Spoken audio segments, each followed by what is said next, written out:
Hey guys, welcome to the show. Now, watching bad movies is kinda my thing. Don't get me wrong, I do enjoy watching good movies as well. It's just that I feel a sense of duty towards watching the bad ones. The really bad ones. Hey, it's a dirty job, but someone's got to do it. So with that in mind, this week's episode is going to be 3 more really bad movies that you just may like. Number 3, Hell Comes to Frogtown. We're off to a great start. Okay, so set the scene.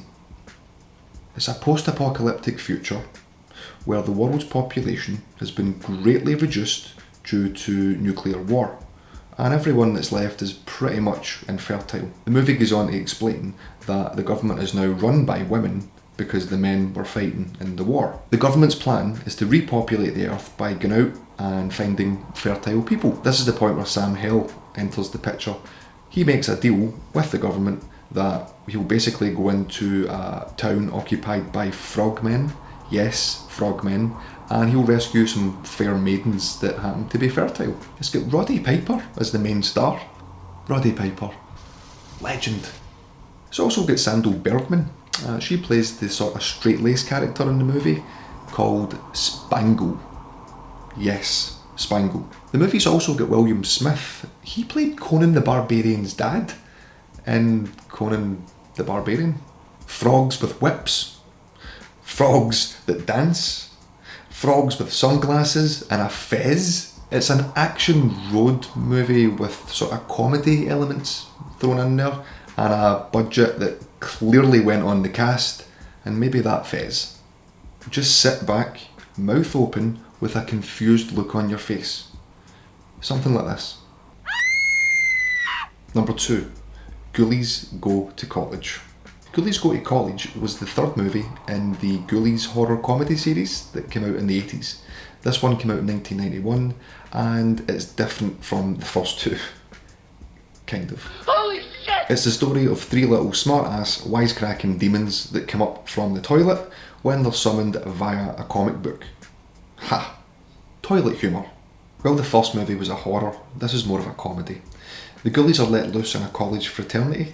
Is that what you call it? Fraternity? Alpha, Beta, Lambda sensor. Once released from their porcelain palace, the Ghoulies just want to party and drink beer, or anything they can get their hands on. Unfortunately for them, they find themselves in the middle of this sort of campus war between the fraternities. I'm calling them fraternities. This war is over the pranking crown. And it's about who can prank each other the best. I said prank. The overall winner of Prank Week is going to be presented with the pranking crown, which is made out of tinfoil. Believe it or not, there's some good laughs in here. Whether it's the Ghoulies themselves, You're full of dingleberry. Professor Ragnar, Ragass. oh, he's up to no good. There's the good guy, the bad guy, the best friend, and the girlfriend. It's even got a young Jason Scott Lee, and he talks to his stereo. Yes. There's also that guy from Robocop 2. Oh, it's a bomb. He plays the campus security guard. Childish, absurd, and still very lovable. Just switch your brain off for 90 minutes and give it a try. Number 1, Brain Dead. Also known as Dead Alive in North America. Okay, so this one is maybe a little more well known than the others on the list, but I just feel that it needs brought back to the surface. Known for being one of the goriest zombie movies ever, it's actually a comedy, and a pretty good one at that. Coming out in 1992 from the now household name Peter Jackson, this was one of his earlier movies. It's the tale of a quiet man that lives with his elderly mother, and he's rather subdued. Does this look like a well-maintained frontage? His name is Lionel. The movie is set in a small town in New Zealand, by the way. I'm not going to give you the whole story. Let's just say that there's zombies, and Lionel needs to be the one that stops it. He's not going to be fighting alone, however, because he's got help from his girlfriend, Paquita Maria Sanchez, and maybe the best priest from a movie ever. Stay back, boy. This calls for divine intervention. This is not your usual zombie movie, though. There is a twist. The zombie outbreak is rather close to home, and it's an odd situation. Although the movie is famed for the amount of blood that's used, it's the comedy that I like best about it. The characters are just weird and over the top sometimes, intentionally. Simply put, if you're into ridiculously over the top gory movies, you need to watch this film. On the other hand, if you're looking for some comedy and you can put up with the blood and gore, then you just may be rewarded. It's also got this guy. Do you want a sponge? I got snip. So there you go. 3 more really, really bad movies that you just might like. Let me know down below, have you seen these movies? What's your favourite really, really bad movie? Once again, thanks for watching, guys. I really hope the movies weren't that bad on you. Take care, and I'll see you soon.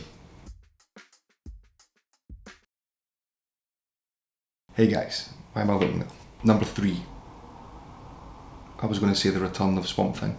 Let's try that again. Now, the movie's also got William Smith. Now, stop saying now. Car. Number 2, Monster High. Monster High? Ghoulies Go to College was the second, no it wasn't, it was the third. Car.